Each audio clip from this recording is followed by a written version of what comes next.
네, 반갑습니다. 경자입니다. 다음 주에 착약하는 한중 NCS도 조금 전에 수요 예측 결과를 발표를 했는데요. 이 종목은 코넥스에서 넘어오는 종목이지만 매력이 있는 종목이라고 생각이 됩니다. 자, 그러면 한중 NCS 어떤 회사인지부터 파악을 해보면서 착약하기 전에 마지막으로 체크를 해보는 시간을 가져보도록 하겠습니다. 한중 NCS는 어제 말씀드렸던 CS 테크놀로지와 함께 청약하는데요. 다음 주 월요일과 화요일에 청약하니까 환불 기간은 이틀입니다. 그리고 같은 일정으로 스펙 두 종목, 그리고 다음 날에 또 스펙 두 종목이 청약을 진행하니까요. 비례 청약 기준으로 보면 6종목은 청약 일정이 겹쳐서 진행이 됩니다. 그리고 상장일은 6월 24일 월요일로 예정이 되어 있는데요. 지금 월요일에는 한중 NCS와 스펙 두 종목이 함께 상장하는 일정입니다. 그래서 이 종목도 시어스 테크놀로지와 마찬가지로 세 종목이 동시 상장하게 되었는데 정말 아쉬운 일정입니다. 이와 같은 스펙들 일정이 아직 확정된 것은 아니니까요. 계속 체크를 하면서 말씀을 드리도록 하겠습니다. 자, 그러면 한중 NCS 사업부터 체크를 해볼 텐데요. 증권신고서를 보니까 크게 자동차 부품을 만들고 있었고요. ESS라고 에너지 저장 장치 관련된 부품도 만들고 있었습니다. 자동차 부품은 전기차 부품과 내연기관 부품을 만들고 있었지만 내연기관 부품은 이제 정리하는 단계라고 하더라고요. 그래서 향후에 계속 끌고 나갈 사업은 전기차 부품과 함께 ESS인데 두 사업 중에서도 ESS를 주목해야 되는 종목이었습니다. 에너지 저장 장치는 말 그대로 에너지를 저장을 해두는 장치이거든요. 발전소가 만드는 전기를 사용하지 않으면 소멸이 되니까 적게 사용할 때는 에너지를 저장을 해두고 사용량이 많을 때 공급하는 게 훨씬 효율적일 겁니다. 특히나 풍력이나 태양광 등 신재생 에너지는 에너지를 원할 때 늘 얻을 수 있는 것은 아니니까요. 신재생 에너지가 확대가 될수록 에너지를 보관해야 되는 필요성도 함께 커진다고 합니다. 하지만 에너지 저장 장치 화재에 취약하다는 단점이 있는데요. 그러므로 배터리열을 잘 식혀주는 배터리 열 관리 시스템이 정말 중요한 포인트입니다. 지금까지 ESS는 배터리 열을 공기로 활용해서 식혀주고 있었다고 하는데요. 전문 용어로 공냉식이라고 부르죠. 하지만 공기보다 물로 식혀주는 방식이 훨씬 효율적이라는 것은 사실 우리가 타고 있는 자동차만 보시더라도 아실 겁니다. 자동차도 물로 식혀주니까요.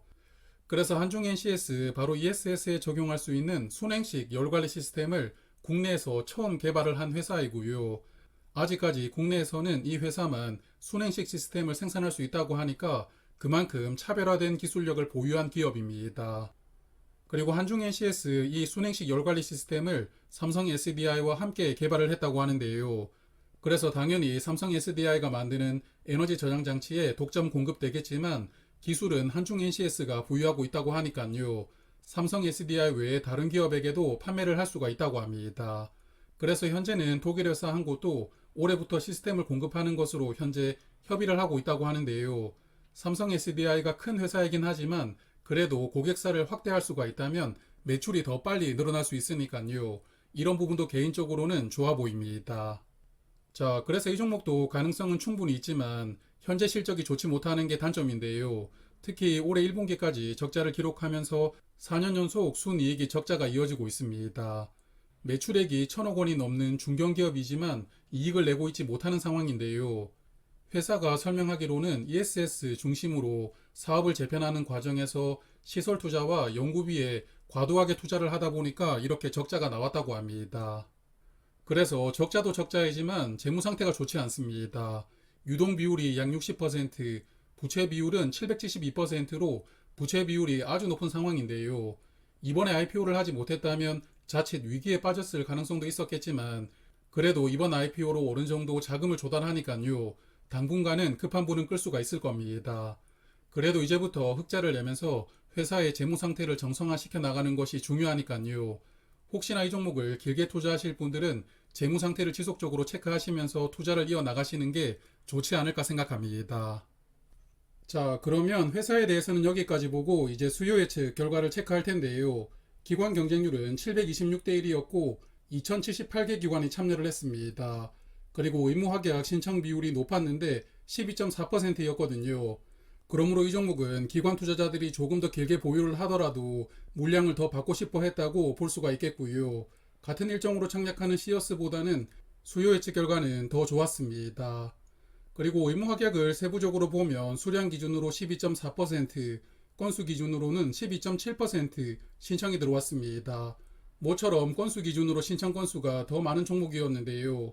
일반적으로 건수 신청이 더 많으면 최종 배정에서 확약이 크게 늘어나는 경우가 많았거든요. 이번 종목도 조금 기대를 해보게 되는데 3배 정도는 늘어나서 35% 정도까지는 확약이 늘어났으면 좋겠습니다. 하지만 이 종목도 공모가가 크게 높아졌는데요. 상단 가격을 28% 초과해서 3만원으로 결정이 되었더라고요. 공모가 신청 결과를 보더라도 가격대별로 세부적으로 신청 수량을 기재를 해두지 않았다 보니까 공모 가격으로 정해진 3만원 이상 신청한 비율이 몇 퍼센트인지 모르는 상황입니다. 그래서 IBK도 다른 증권사들처럼 다음 종목에서는 세부적으로 표기를 해주었으면 좋겠습니다. 그리고 앞서 실적을 보셨겠지만 한중 NCS 현재 적자이거든요. 미래 실적을 추정해서 공모가를 산정을 했는데 그래도 회사는 당장 올해부터 흑자 전환이 가능하다고 추정을 했습니다. 올해 115억 원의 흑자를 기록할 수 있다고 추정을 했던데요. 자, 그러면 이 추정된 실적을 근거로 해서 유사 기업들과 밸류를 한번 비교를 해보았습니다. 유사 기업은 세 곳이었는데요. 아모그린텍, YM텍, 그리고 신성ST였습니다. 세 종목 중에 신성ST는 초전도체 관련으로 주가가 약간 들썩거리는 곳이거든요. 유사 기업으로는 조금 부적절하지 않았나 생각됩니다. 여하튼 최근 4개 분기 순이익으로 밸류를 계산을 해보니까 아모그린텍은 PER이 약 18배, YM텍은 약 29배였습니다. 그리고 한중NCS는 공모가가 3만원으로 확정이 되었으니까 시가총액은 2630억 원으로 상장하게 되었는데요. 올해 추정했던 순이익을 반영을 하니까 PER은 23배 정도로 상장합니다. 물론 이 추정 실적이 달성된다는 보장은 없지만 그래도 최근에 특례 상장하는 종목들 밸류를 보면 유사 기업들과 비교할 수 없을 정도로 뻥튀기가 되어 있었거든요. 하지만 한중NCS 그나마 추정 실적을 반영하면 유사 기업과 비슷한 밸류로 상장하기 때문에 그나마 합리적이라고 생각도 듭니다. 그래도 일단 현재 실적이 적자가 팩트이니까요. 상장일에는 밸류보다는 수급의 힘을 기대를 해보도록 하겠습니다.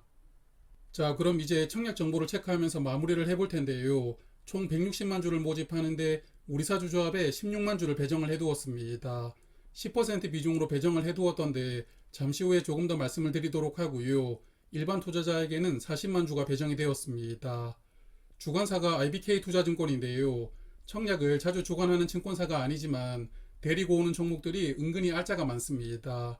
이번에도 그렇게 될 수 있을지 기대감이 약간 생기고 있고요.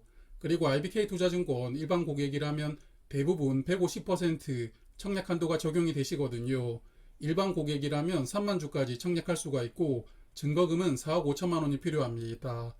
그리고 최소 청약 수량은 10주로 증거금 15만 원 필요하고요. IBK 투자증권의 청약 수수료는 1,500원입니다. 그리고 한중NCS 직원 수가 240명 정도 된다고 하는데요. 우리사주 배정 물량을 직원 수로 나누어 보니까 1인당 청약 증거금이 2천만 원 정도 필요합니다. 수요 예측 결과를 고려했을 때 이 정도 증거금이라면 직원들이 적극적으로 청약할 것 같기도 하거든요. 개인적인 예상으로는 우리사주 물량은 미달 없이 완판될 가능성이 높지 않을까 생각합니다. 그리고 수요 예측 의무 확약 신청 비율을 적용해 보니까 상장일에 234만 주가 유통될 수가 있는데요. 전체 주식의 26.7% 물량이 유통되는 것인데 코넥스에서 넘어오는 종목 치고는 유통 물량이 정말 좋은 수준이거든요. 일반적으로 코넥스 종목들 유통 물량이 40% 넘는 종목이 대부분입니다. 그래서 코넥스 종목들은 유통 물량이 보통 단점으로 꼽히는데 이번 종목은 유통 물량이 적으니까요. 이런 부분도 좋아 보입니다. 그리고 상장일에 매도할 수 있는 기존 주주가 103만 주를 보유하고 있으니까요. 기존 주주가 보유한 물량은 공모주주 물량보다는 약간 적을 것 같습니다. 기존 주주의 명단을 보니까 재무적 투자자들은 전부 보호회수로 주식을 묶었더라고요. 그래서 재무적 투자자는 상장일에 매도 물량이 없는 것 같고 코넥스 시장에서 매수했던 기타 주주만 상장일에 매도를 할 수 있는 것 같습니다. 그래서 코넥스 시장에서 기존 주주들이 어느 정도 가격으로 주식을 취득했느냐가 중요한데요. 화면은 월봉 차트인데 오늘 주가가 45,000원이었으니까요. 지금 가격은 공모가보다 15,000원 정도 상승한 가격입니다. 그리고 올해 3월부터 공모가 이상으로 주가가 올라왔다고 보이는데요. 그래서 지금까지 4개월 정도는 공모가 이상에서 거래가 되고 있지만 이 기간 동안 거래량이 그렇게 많지 않았거든요. 그래서 코넥스 시장에서 매수하신 분들 중에서 공모가 이상 가격으로 매수하신 분들이 그렇게 많지 않을 것 같습니다. 그러므로 상장일에는 공모가 이상에서는 기존 주주의 물량이 적극적으로 나올 수 있는 환경이라는 점도 참고를 해보시면 좋을 것 같습니다. 그리고 스톡 옵션이 있습니다만 행사 기간이 8월 21일부터이더라고요. 그래서 상장하고 2달 이후부터는 스톡 옵션 물량이 나올 수가 있는데 일단 상장일에 추가되는 물량이 없다는 게 중요하니까요. 이 종목의 유통 물량은 장점이라고 생각합니다. 자, 그러면 정리를 해볼 텐데요. 올해는 코넥스에서 넘어온 종목이 하나도 없었고 한중 NCS가 처음으로 넘어오는 종목입니다. 그리고 작년 하반기에 코넥스에서 넘어왔던 종목이 세 종목이 있었거든요. 빅텐츠, SLS 바이오, 그리고 유튜 바이오였습니다. 세 종목 중에서는 SLS 바이오가 수요 예측 결과가 조금 애매하게 나왔었는데요. 하지만 손해를 주지는 않았고 빅텐츠나 유튜 바이오는 좋은 시세를 보여주었거든요. 그러다 보니까 최근에는 코넥스 종목들도 괜찮은 시세가 나오고 있는데 특히나 한중 NCS 이들 종목보다 수요 예측 결과가 더 좋았으니까요. 이번 종목도 좋은 시세를 기대해 볼 수 있을 것이라고 생각합니다. 그래서 이 종목은 수요 예측 결과가 좋았지만 코넥스에서 넘어온다는 게 약간 마음에 걸리기는 합니다. 과연 다른 종목들과 비슷하게 공모가 2배 이상 올라가는 큰 시세가 나올 수 있을지 약간 미심쩍기도 하거든요. 그래도 일단 균등 청약은 확정을 하고 같이 청약하는 스펙들과 경쟁률을 비교를 해보면서 비례 청약을 어디로 할지 판단을 해볼 생각입니다. 자, 그러면 오늘은 여기까지 말씀을 드리도록 하고요. 일요일 저녁에는 다음 주 청약하는 스펙들을 간단하게 정리를 해볼 테니까 저는 일요일 저녁에 다시 뵙도록 하겠습니다. 주말 잘 보내시고요. 오늘도 고맙습니다.